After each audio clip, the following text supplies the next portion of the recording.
Baik, kita lanjutkan ya.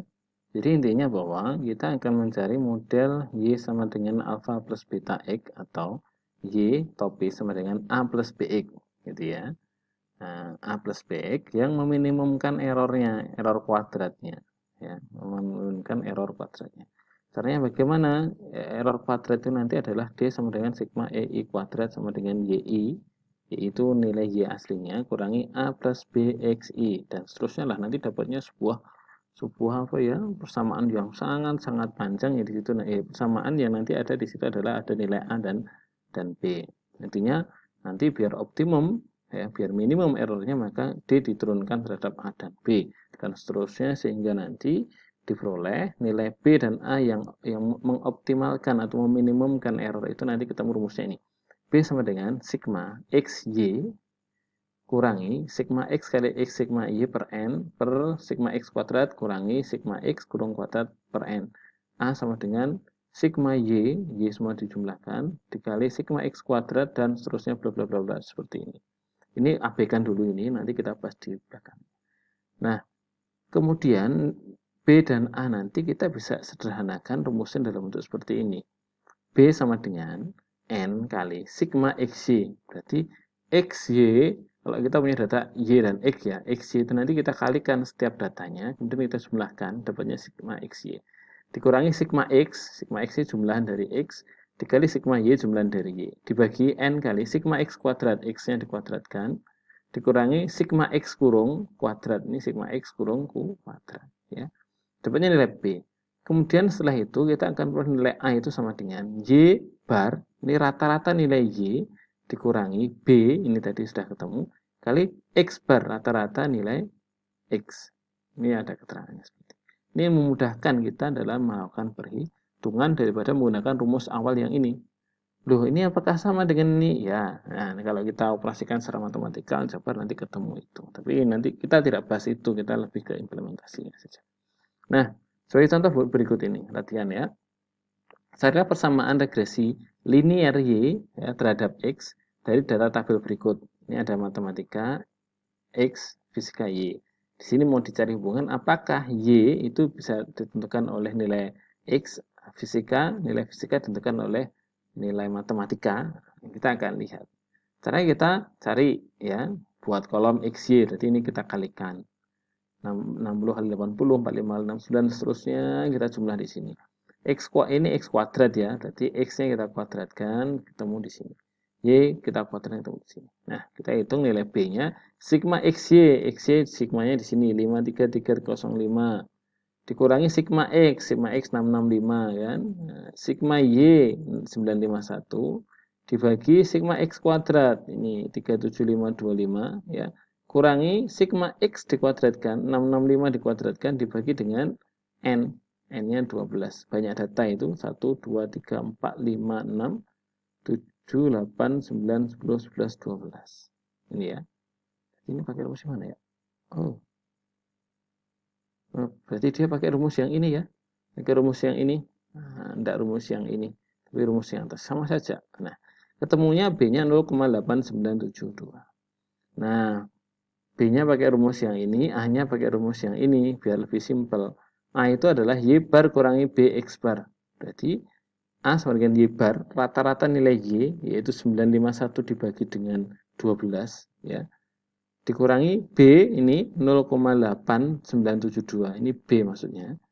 Kali X bar, 665 dibagi 12. Ya, ketemunya nanti A-nya itu adalah 29,53. Sehingga diperoleh persamaan regresinya adalah YI sama dengan A plus BX sama dengan 29,53. Ini pembulatan tambah 0,8972 dikalikan X. Nah, terus sebenarnya bisa kita tuliskan langsung begini aja. Model regresinya itu adalah begini aja langsung. Y topi sama dengan 29,53 ya, plus 0,8972 X, itu sudah tidak apa-apa ya. Y bar besar ya, Y topi.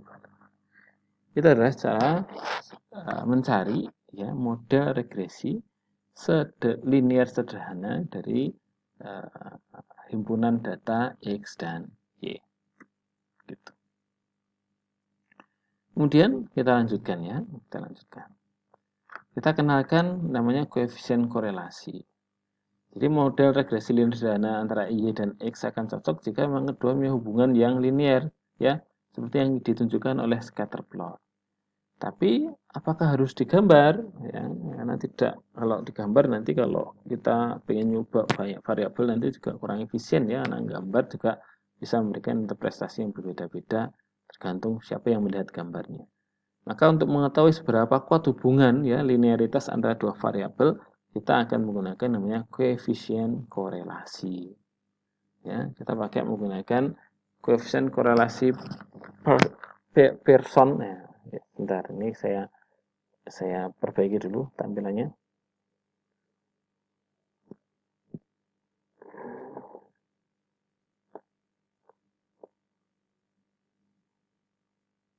Ya, udah. Jadi ini kita akan menggunakan untuk mengetahui beberapa kekuatan hubungan antara nilai Y dan X itu kita menggunakan koefisien korelasi Pearson, apa namanya? Pearson atau itu ya. Nah, rumusnya apa? Nah, adalah ini Rx Y sama dengan N kali sigma XY kurangi sigma X sigma Y dibagi akar N sigma X kuadrat kurangi sigma X kurung kuadrat ya dikalikan N kali sigma Y kuadrat kurangi sigma Y kurung kuadrat. Nah, nilai R nanti dia akan terbatas pada angka minus 1 sampai 1. Ya. Kalau R-nya lebih besar 0, maka disebut korelasinya positif.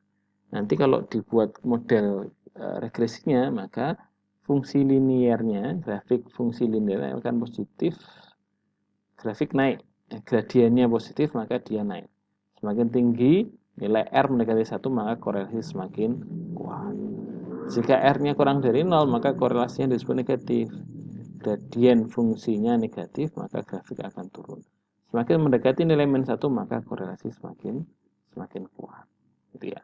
Contoh, koefisien korelasi yang positif nanti menjadikan garisnya lurus naik ya.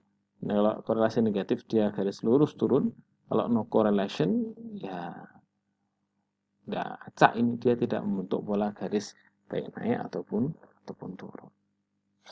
Nah, sekarang silahkan tentukan koefisien korelasi dari data berikut. Ini sebagai tugas ya. Tugas yang pertama. Kemudian, ini saya ada tambahan bahwa ini kita tidak bahas secara detail, tapi nanti kalau kalian menggunakan analisis regresi ya pada skripsi, maka Anda harus jelaskan. Ada beberapa persyaratan yang harus dipenuhi dalam uji regresi linear. Pertama adalah terkait dengan normalitas, ya, bahwa untuk setiap nilai X maka nilai-nilai Y yang bersesuaian harus berdistribusi normal. Untuk mengetahuinya kita harus dilakukan bisa dilakukan dengan melakukan analisis residu atau error atau galat. Ya. Kemudian jadi kalau kita sudah buat model linearnya ya, maka kita lakukan analisis residu atau errornya. Kalau errornya nanti dia membentuk mendekati garis distribusinya normal, maka syarat ini dipenuhi. Jika data cukup besar, maka dapat dilakukan uji normalitas residu. Uji normalitas sudah kita ketahui ya.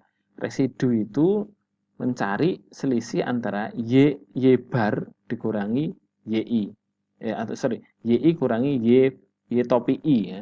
Jadi nilai y eksaknya dikurangi dengan nilai y pendekatan hasil model regresi linear. Errornya kita hitung semua, setelah itu kita lakukan uji normalitas residu. Kalau distribusinya normal, maka memenuhi syarat uji regresi linear. Dan syarat yang kedua adalah linearitas. Ya. Apakah benar ada hubungan linear antara X dan Y? Nah, ini bisa kita ketahui langsung dengan menggunakan scatter plot. Benar tidak dia membentuk garis lurus? Atau bisa menggunakan tes formal, yaitu tes ketidakcocokan model atau lack of fit test. Gitu. Baik. Sekarang yang berikutnya adalah independensi, bahwa nilai Y amatan dan X harus saling independen. Nilai-nilai Y amatan pada X tertentu. Jadi untuk nilai X tertentu itu nilai Y-nya kan nanti bervariasi di datanya. Maka nilai-nilai Y itu harus independen satu sama lain. Atau kita sebut sebagai tidak adanya autokorelasi. Cara mendeteksinya bagaimana? Dengan menggunakan tes formal, yaitu menggunakan tes Durbin-Watson. Ini kita tidak bahas, tapi nanti di SPSS-nya ada, ya, tes Durbin-Watson itu. Kemudian syarat yang terakhir adalah homoskedastisitas atau konstan variasi. Bahwa dalam model regresi linear itu, variasi nilai-nilai Y yang di sekitar garis regresi harus konstan atau uniform atau seragam. Cara mengujinya bagaimana? Dengan menggunakan White test atau uji Bickel dan Anscombe. Atau juga bisa dilihat dengan menggunakan menggambar atau plot residu terhadap X. Jika plotnya membentuk pola, maka syarat homoskedisitasnya tidak dipenuhi. Harusnya nanti plot residu terhadap X itu nanti diacak, ya, tidak membentuk suatu pola tertentu. Silahkan nanti dibaca dengan referensi yang ada. Apalagi nanti kalau digunakan dalam skripsi. Baik, kita lanjut. Ini yang penting ya, yang pokok yang saya tekankan untuk Anda pahami sebagai bahan ujian nanti. Pertanyaannya adalah, apakah setiap model regresi itu baik, bisa digunakan? Ya kan? Jawabannya adalah tidak. Tidak semua model regresi yang kita peroleh dari perhitungan itu baik. Tergantung. Kalau misalkan datanya scatter plot itu dia membentuknya garis lengkung kurva, maka mungkin tidak cocok kalau regresi linear, gitu ya. Jadi tergantung dari penyebaran dari data itu. Kalau modelnya memang tidak mewakili itu, ya berarti tidak bisa digunakan. Maka harus ada cara untuk menentukan apakah regresi itu baik atau tidak. Maka kita perlu lakukan uji signifikansi model. Signifikansi model itu ada dua, ada parsial tiap koefisien. Kalau Y sama dengan A plus BX itu berarti A-nya kita uji, B-nya kita uji. Kita bisa pakai uji T. Tapi bisa juga bersama-sama, artinya semua itu kita satu paket model itu yang kita uji. Nanti hasilnya diterima atau tidak diterima. Selain menggunakan uji signifikansi, kita juga bisa menggunakan R kuadrat. R kuadrat itu kita sebut sebagai koefisien determinasi, yaitu menggambarkan berapa persentase keragaman atau variansi Y yang mampu dijelaskan oleh X. Semakin tinggi ya prosentasenya ini, koefisien determinasi, maka semakin Y itu dipengaruhi oleh nilai X. Nah, untuk melakukan uji signifikan regresi, kita fokus pada uji bersama ya, uji F ya, menggunakan analisis variansi ya. Jadi kita lihat di sini bahwa ya, kalau kita lihat pada gambar ya, nanti ada beberapa istilah. Ini Y, ini XI, ini YI. Ini data awalnya XI, YI yang kita dekati oleh Y topi, gitu ya. Kita mengenal adanya jumlah kuadrat galat, yaitu selisih antara YI dengan Y bar. Y bar itu rata-rata nilai Y semua, ya. Kemudian ada JKG, jumlah kuadrat galat, itu adalah sigma YI dikurangi dengan Y topi. Karena error kan eksak kurangi pendekatan kan, YI kurangi Y topi kuadrat. Kemudian ada jumlah kuadrat regresi. Itu apa? Sigma Y topi kurangi Y bar kuadrat. Jadi Y pendekatan dikurangi dengan Y rata-rata. Itu namanya jumlah kuadrat regresi. Nah, nilai-nilai ini nanti kita akan gunakan dalam penghitungan uji signifikansi model regresi ya, dengan menggunakan analisis variansi.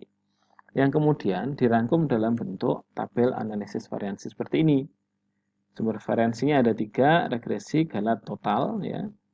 Ya, kemudian kita berapa nilai jumlah kuadrat regresi, jumlah kuadrat galat, jumlah kuadrat total. Kita tentukan derajat kebebasannya. Untuk regresi itu 1, galat itu N-2, total itu N-1. CKR-nya tadi ya, CKR total itu YI min Y bar, regresi itu YI min Y bar, sorry ini Y topi ya, ini Y topi. Saya perbaiki dulu. Oke, CKR itu Y topi I kurangi Y bar, kuadrat, CKG, jumlah kuadrat galat. Tinggal kita hitung CKT kurangi CKR. Ya. Dan kita tentukan rataan kuadrat regresi, rataan kuadrat galat, dan rataan kuadrat total. Nah, kita lanjutkan ke sesi berikutnya.